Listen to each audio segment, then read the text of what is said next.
from a personal experience, the beauty about it is that I always find solutions to the problems. Always. And if there's no solution, I will continue to work hard to find that solution to that problem, right? And that's why obviously I became a health and a life coach, because I love helping people. If you asked me to do this video 2 years ago when I first found out, I'll be like, hell no. I don't want to be judged. I don't want people to make fun of me. I don't want to look stupid. I don't want to look dumb. I don't want to. And guess what? My whole life I felt those. My whole life I was bullied, I was talked down at, I was made fun of, except for my sports skills, because I'm just so good at sports. But the point is, I was made fun of, I was bullied, people called me dumb, people called me stupid, people called me many things and names. And at this point right now, that's irrelevant to me, because that's what made me who I am today. My dyslexia, my learning disability / disorder, whatever the hell the meaning of it is on Google. Hey beautiful souls, to another episode with Mirv here, and I help you live a healthier, happier life with hypnosis. Today's episode is going to be a different episode. It's about a topic that started off being a little bit sensitive into it being not so sensitive anymore, because you know, life is changing and the world is changing. So if you asked me like 2-3 years ago about this topic, I would have been like, hell no, like there's no way I'm gonna put myself out there. Of course not. That I've come such a long way to be here today, and very content and confident and proud of what I'm gonna share with you today. Dyslexia. Woo! Damn, about dyslexia. Now, maybe a lot of you are not familiar with what dyslexia is. I'll give you a little bit of a background on what dyslexia is, and please feel free to Google it and look it up and educate yourself on it. If you were to Google dyslexia, this is exactly what Google will give you, or the dictionary. It goes something like this: a general term for disorders that involve difficulty in learning to read or interpret words, letters, and other symbols, but that do not affect general intelligence, right? So now when you look up dyslexia, it tells you a lot: disability, learning disorder, autism, and then we get involved with like a lot of other stuff that is not really relevant to dyslexia. So basically it's a learning disability or a learning disorder, right? But it's really not a disability, and it's really not a disorder. Like Einstein, that was dyslexic, and he made it into this world, and he made it big, right? He made a name of himself. Even Steve Jobs was dyslexic. Nobody knew that. My story, oh my God, my story. So okay, this is exciting, and at the same time, it's it's like a little weird. So I've never put myself out there. And again, if you asked me 3 years ago to talk about dyslexia, I would have been like, hell no, right? Hell no, because of the taboo, because I was not ready, because I wasn't prepared, because of the programming of what dyslexia or these disorders or disabilities represent in this real world or reality. A little bit of a background about me: I'm Syrian American. Grew up, actually was born and raised in Kuwait, went through schooling in Kuwait with an English curriculum, I believe at the time. And this is like, gosh, in the 80s, right? Now you can do the math. And then kept traveling back and forth between Syria to Kuwait, Syria to Kuwait. The point of this, I've changed probably to 5 to 7 different schools.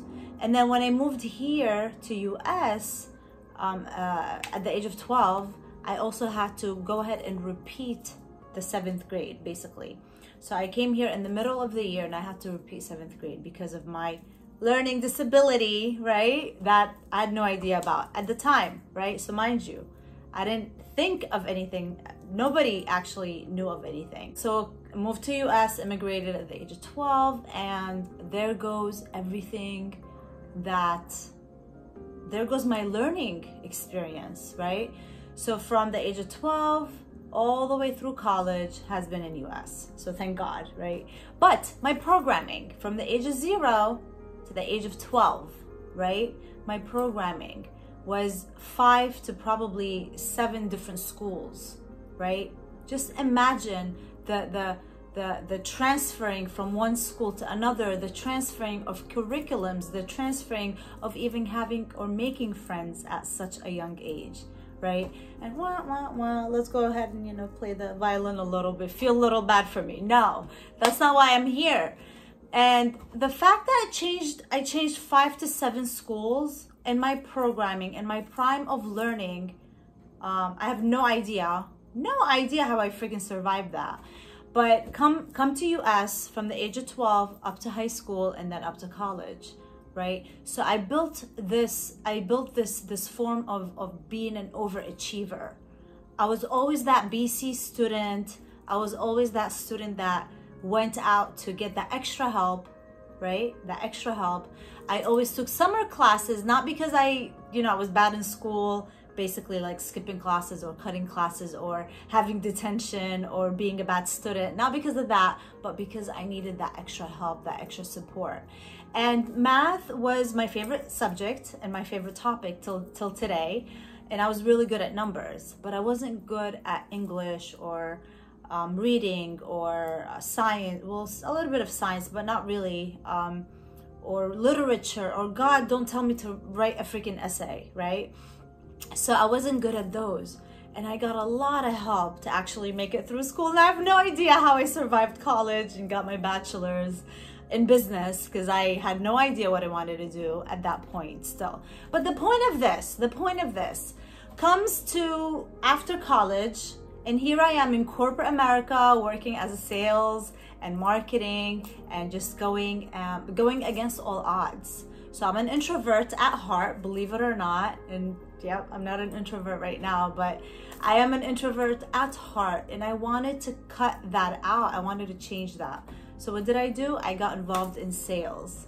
I got involved in sales because I wasn't able, I didn't know how to speak to people. I didn't know how to go up to anybody. I didn't have that confidence in making friends or talking to anyone, because I lacked all this confidence from the insecurities that I had growing up and not being so good in school, right? We're supposed to like know what we're doing in school. I wasn't the best student at all, actually, as a matter of fact, especially when it came to reading and writing. So long story short, I got into sales and marketing to kind of like overcome that insecurity of mine, and I wanted to build my confidence. So I've tried everything you can think of, from cold calling to B2B to B2C to people hanging up the phone in my face, to knocking on random companies and just being like, hey, do you want to like buy my services?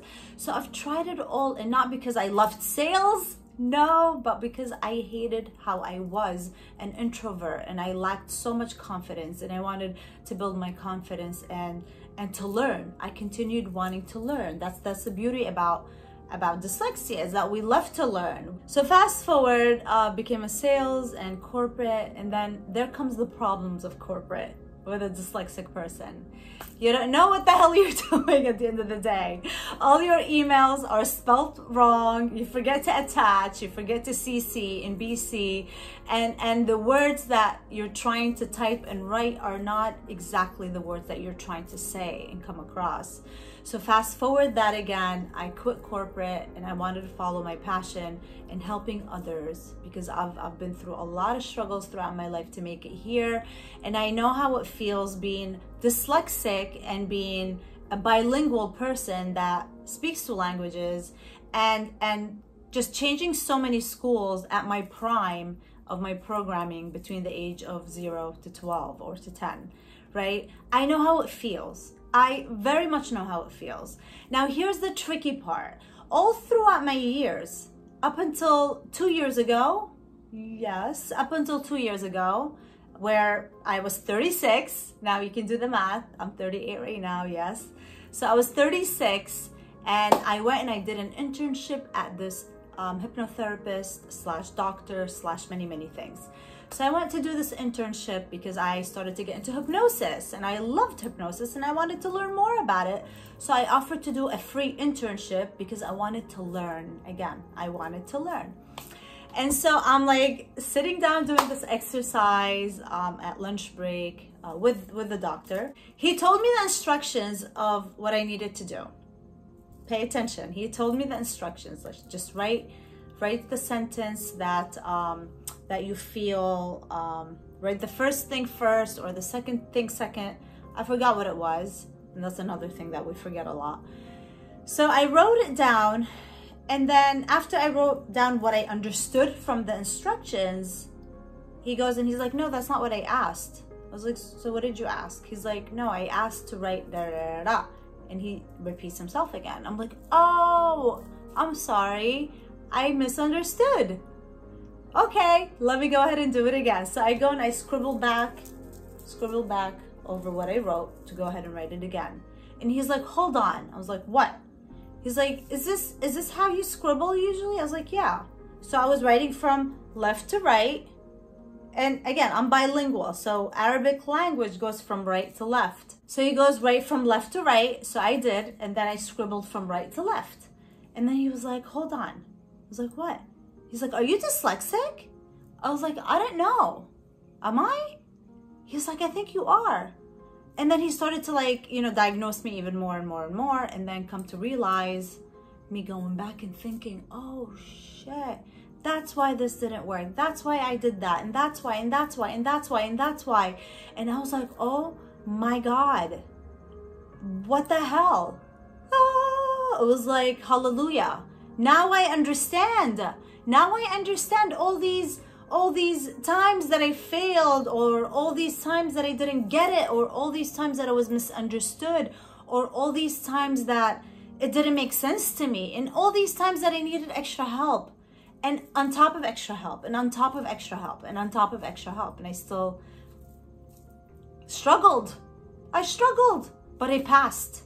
I passed at the end of the day. I passed school, I passed exams, I passed, not with the best grade, but I passed, right? So to someone like me, that was like an achievement. Oh my God, yes. I felt so cheated out of life. I felt so cheated out of life that this doctor that I'm doing an internship with was able to diagnose me like this.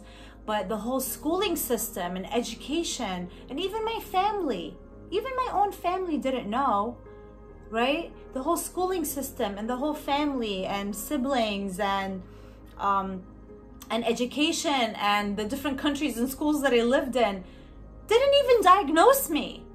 Not from my grades, not from reading and writing, not from writing essays, doing presentations, even in college. Nobody diagnosed me because I was always an overachiever. I always wanted to make that C into a B and that B into an A, right? I always wanted to be able to get it right, basically. To be able to get it right and be like, I'm smart. I'm not dumb. I'm not stupid. I get it. I'm smart. Look at me, right? So I felt so cheated out of life that nobody told me that I was dyslexic. Everything that I did in life made sense. Everything that I did in my life made sense up until 2 years ago, when I was like, wow, now my life makes sense. Why I wasn't misunderstood, why I was misunderstood, why it didn't make sense to me, why I couldn't really do that presentation, why I couldn't really write that essay without that extra help, why I needed more support in math, even though math was my favorite subject, and I needed more tutoring in summer school. Like, it all made sense. It all made sense. So when I found out, and I felt so cheated out of life, I was so depressed, and I cried, and I was upset, and I actually put myself down. And then I was like, what the hell is wrong with you, Mirv? Snap out of it. And again, it's okay to feel this way. It's okay to go down and like feel bad and like cry it out and feel like you're a failure, basically. That's part of our humans, right? It's okay. But then I was like, what are you doing, Mirv? Snap out of it. Get up. What's wrong with you? You have a gift. So after doing a little bit of research, I like binged on that shit. I like did research. I looked up YouTubes. I started to understand more about dyslexia and how it's actually, you know, hereditary, and how like it's not a disability or a disease. I started to do research and learn more about it and learn the positives. Again, positives, because I tend to always keep and stay positive. And then I started to learn the positives of it, and the strengths, and what it gives you and what it does to you. And then I was like, shit, I'm actually a badass. I am so proud of myself. I'm a badass. I'm actually dyslexic, bilingual, who had a very unstable upbringing in schools and education, and still made it through college, and still made it as an entrepreneur, where I run my own business now. That's even like a bigger milestone. And I was able to do that without knowing I was dyslexic. Just pay attention to that. I didn't know I was dyslexic my whole life. My whole life I didn't know I was dyslexic. And I was taking decisions and directions and living my life based on what I thought I knew, or what I thought was right. But I had no idea that it was different. It was different, absolutely different. So I'm like, what is wrong with you, Mirv? Don't be upset. If anything, be proud. Be proud that you struggled all your life to get here without knowing you're dyslexic. If anything, you became an overachiever. You became a problem solver. You gained so many skills that you didn't have. Click on the link below to download my free hypnosis. Please click on the link below to download my free hypnosis. So yeah, I was like, damn, Mirv, you're a badass. Like, that's great. And learn about the strength and learn about everything that dyslexia has to offer. And the reason why I'm making this video today is a month of dyslexia. And I am proud to say that I am bilingual and dyslexic. But the meaning of dyslexia for me is power, is different. We think differently. We look at the world differently. We always tend to look at that bigger picture of the problem. We tend to come out of the box and just view everything. We tend to give the benefit of the doubt to people because we've been there and we know what struggle is. So I just want to tell you that, you know, thank you if you're still listening, thank you so much for listening to my story. But whenever you get a curveball and you're like diagnosed with something, or you discover that, you know, you have a problem here or a problem there, take it with a grain of salt. Take it with a grain of salt and look at the positives of it, that you're different. I always thought I was different. I mean, I am different, but I always thought I was different. I always acted very different. And now I know why I was the way I've been for 36 years, right? And I've met so many people that are dyslexic and they only found out they were dyslexic in their 40s, in their 50s, in their 60s. And then I met other people that found out that they were dyslexic at the age of 5, the age of 6, the age of 10 from school and education. And they knew how to get the right help throughout their whole lives and up until they became an adult, opposed to someone like me. Didn't have that support, didn't have that help throughout schooling because nobody knew and I didn't know. How the hell would I know, right? So come to realize that all the negatives and all the weaknesses, turn them to positives and strengths. So I just want to celebrate Dyslexia Month with you guys. We are unique, we are different, and guess what? We are the problem solvers out there. Yes, we are. Be proud of who you are. Be content, be confident, and continue to learn and grow. Continue to learn and grow, because when you stop learning and growing because of an obstacle like that, then that's where you're gonna go to fail, right? But we're not failures. If anything, we're warriors. We keep fighting, we keep struggling, we keep making it, and you know what? We're gonna make something of ourselves at some point. The biggest people are dyslexic. The biggest, most successful people out there are dyslexic, but nobody talks about it. Nobody talks about it. Well, hey, let's start talking about it, right? So I love you all. I hope you enjoyed this video today, and happy Dyslexia Awareness Month. I love you all, and please do share this video with anyone that's dyslexic or that's bilingual with dyslexia. anyone that wants to hear this and support this, because guess what? The more awareness we share about our stories, the better and the more powerful we will impact others out there. Mwah! I love you all.